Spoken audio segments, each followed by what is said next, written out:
his blood had no illegal substances in it except for Rohypnol. So he wasn't a heroin addict at that time. A month before he died, he had no heroin in his system. That means he couldn't have been a heroin addict, okay, at that time. And he wasn't even smoking weed. He wasn't doing any illicit substances at that time.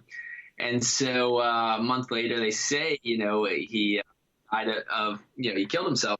But best evidence is, and so I show Cyril Wecht, the former head of the American Academy of Forensic Science, saying that when a Pittsburgh news station saying that he believes that Kurt Cobain was murdered and was made to look like a suicide based on all the evidence that he saw. And so he also says, one for the Soaked in Bleach, and he said, I have that in my film, that he's in, his entire career, he's about 81, 82 years old. In his entire career, he's never seen anybody shoot up a massive amount of heroin, really enough to kill 6 people, he says, in an earlier interview that happened in the film, and then proceed to shoot himself. That he says it just doesn't make sense. And so that's some of the evidence that he was murdered and didn't commit suicide. But of course, I also have the interview of Eldon Hoke, who said that Courtney Love offered him $50,000 to blow her old man's head off. And he says in the film, he says, I end up not getting that money, but I know who did accept that money. And he started to say the name, but then he said, well, I better not say anymore. I'll let the FBI catch him. And then he dies several days after that interview on film for Nick Broomfield's Kurt and Courtney.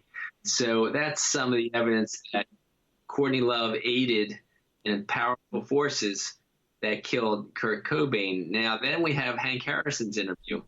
And so you did a great job, Ed, when you were interviewing Hank Harrison, to take my evidence and my interview with Hank Harrison. I interviewed him for about 2 hours, and I just asked him about every little piece in his book that, including about Courtney Love, and the parts of Courtney Love that were most important to me were, okay, he incidentally, befriended a CIA agent, a guy named Stephen O'Leary, who was traveling with his, he was living in Ireland when he was there doing research. And then Stephen O'Leary immediately clings to his daughter, Courtney Love, who was 16 and just turned 17 when she arrived in Dublin, Ireland. And so I show a quote of his that she was actually hooking on the street at the time, prostituting herself on the streets of Dublin at that time, because she was already a heroin addict and had prostituted for the Taiwanese mafia and the Japanese mafia from the ages of 14 to about 16 or 17, around that time, or 18 or so. But here she was, just turned 17. She's got 1,000 hits of acid on her. And here's this guy, Stephen O'Leary, who's didn't admit it at the time. And he admitted on his deathbed. He sent Hank Harrison a letter, Hank says, and he's got a copy of the letter. And he says this in print, too, in his book about the situation, that Stephen O'Leary was working as a CIA agent at the time and only admitted it on his deathbed in 2005. So I went and verified that. I found the obituary for Stephen O'Leary, and this guy, his brother Kevin O'Leary, who Harrison also told me about, and where he died in Minnesota area, and I got that in there and all that. So I should show a copy of the obituary. And so with that verified, O'Leary's taking Courtney Love over to London and traveling with her for 6 weeks, and she proceeds to hand acid and other drugs out like candy. And she does the same thing in Portland, she does the same thing in Los Angeles, then she does the same thing in Seattle. And that was her MO. So she was an asset. I showed this is just some of the evidence that she was an asset of the U.S. intelligence.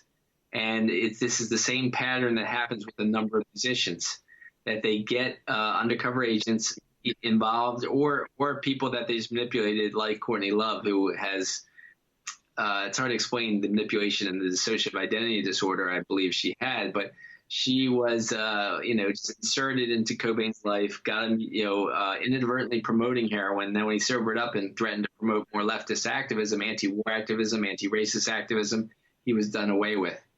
And so that's the pattern that's happened with Tupac and Cobain and Lennon and Jimi Hendrix. People were inserted in their lives to manipulate them. when they started to break free of that manipulation and sobered up and started to promote anti-war and anti-racist activism, they were done away with. Yeah, in another interview, Hank told me once that Courtney was living with a dominatrix madam. I think it was in San Francisco. Again, as a teenager, in her teenage years, she was living with a madam. And others, and she was also found on Jeffrey Epstein's plane. Again, Yeah.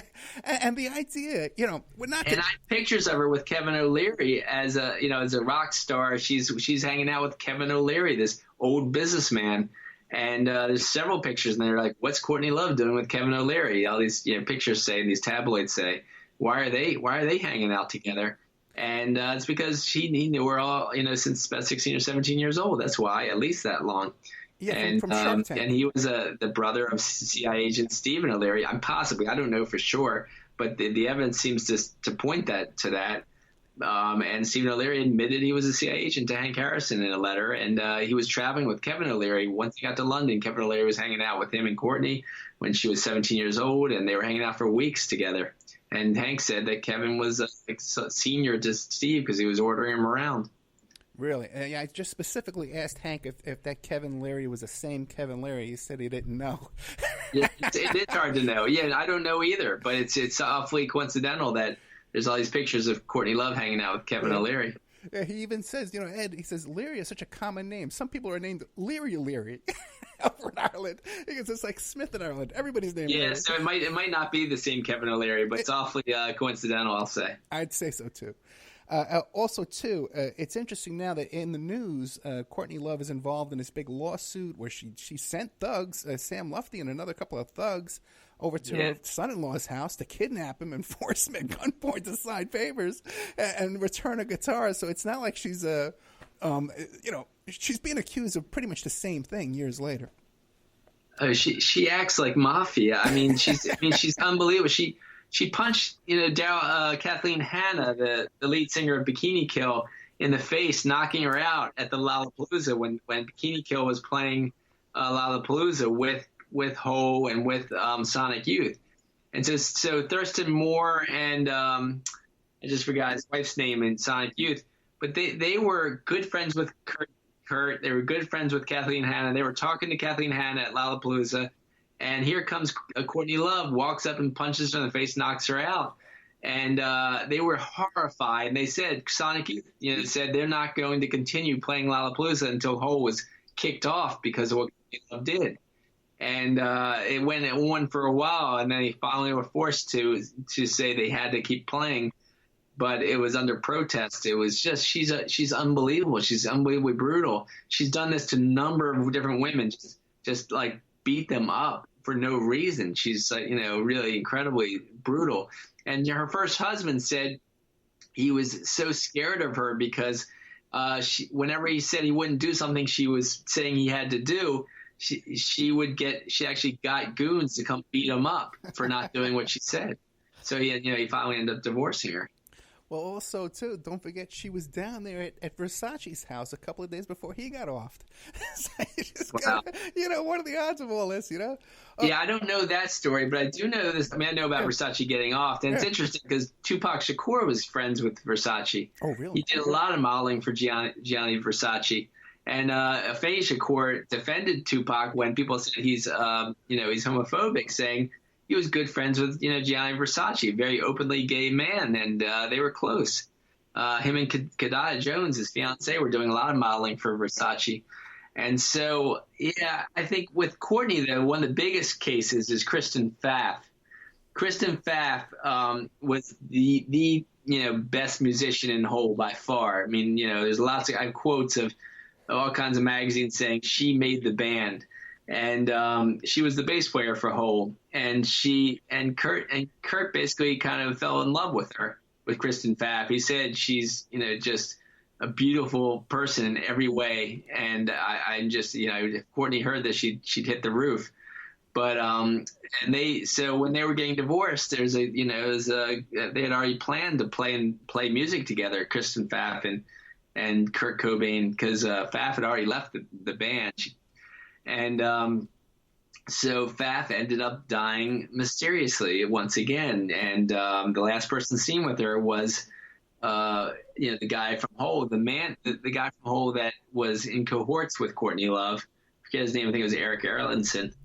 But either way, but Courtney's fingerprints were all over that, and her cohort, Eric Erlandson in Hole, was very worrisome because he's the guy that first got Kristen Pfaff to try heroin and got her addicted before she sobered up and left the band. It's also interesting too. Are you familiar with the incident where with the cop who was murdered, like in the woods or something? One of the cops who investigated the Cobain case. Yes. What is that story? Go ahead. Yeah, he wasn't killed in the woods. He was hit. He was knocked off. I mean, the people that he was shot and nearly killed, and he was just able to get back to the station and say, these guys were waving me down from the side of the road, and I pulled over, and one of them knew me. He said, "It's a cop" or something, and they shot him. And so, they knew his route home to be able to do that, what they did, and it was covered up. But it was the first police officer murdered, in about 9 years. It showed how that was the case in Seattle, and it happens to be the guy that defied his boss's orders and put many, many hours into investigating the source of the heroin in Kurt Cobain's body and investigating the case when it was only, when his boss told him he's only supposed to investigate it as a suicide, not a homicide. Okay, that's interesting. And are you the one too who told me that that Courtney could have been an informant with him? No, I didn't say that. No, okay. It's another little interesting tidbit here. I'm trying to look up right now as we talk. Is that what's that guy's? Who's the PI name? And all that. Oh yeah, I just lost his name too all of a sudden. Yeah, me too. Grant. Tom Grant. Now he did security for Paula Jones. Did the Paula Jones case happen before or after the death of Kurt Cobain? Do we know? Well, I mean, obviously the Paula Jones case happened when Bill Clinton was first running for president. So, the incidents that happened and her accusing President Bill Clinton. But I don't know about the case that off much. I think the case continued till after Kurt Cobain was murdered. Okay. But I don't know that much about Grant except the fact that I think he did great work in exposing Courtney Love when Courtney Love hired him just to look for Kurt Cobain. He started looking for Cobain, then realized that Love knew where Cobain was. It was just several days before Cobain died, and Cobain left a bunch of messages for Love saying, "I'm here and I'm here and I'm here," because they still shared Frances Bean as a daughter, even though he was leaving her, and was talking to Rosemary Carroll, their lawyer, about saying he wanted her out of his will. They still shared a daughter, so he wanted her to know where he was so that they can he could see his daughter and all that. But so I got Rosemary Carroll in the film saying that his suicide note was a joke. It was just his handwriting copied, she thought, to make it look like a suicide note. It's I think Tom Grant did some great work in finding out that his credit card that was on him when he died was used after he died, and showed the evidence of that, and showed evidence around, like they said, the police. He pressed the police to say, "What about the fingerprints on the shotgun?" They waited a long time to process any fingerprints, and they said, "Oh, well, there was no fingerprints on a shotgun." And how does that happen? How do you put your hands all over a shotgun and say all of a sudden, well, we couldn't find any fingerprints? But the importance of that is, of course, did someone else hold that shotgun to Kurt Cobain's mouth? And other important stuff is, of course, the fact that they didn't develop the photographs at the crime scene for about a decade or more. I think it was about 15, 20 years, actually, for many years. So I think they developed them finally in 2014 when Cobain died in 94. So I have in the film a New York investigator saying, he's never seen them not develop the photographs of a crime scene. He said it's unbelievable that he's never heard that before. So that's just some of the evidence around the fact that Cobain was murdered, of course. What do you make of the incident where Grant couldn't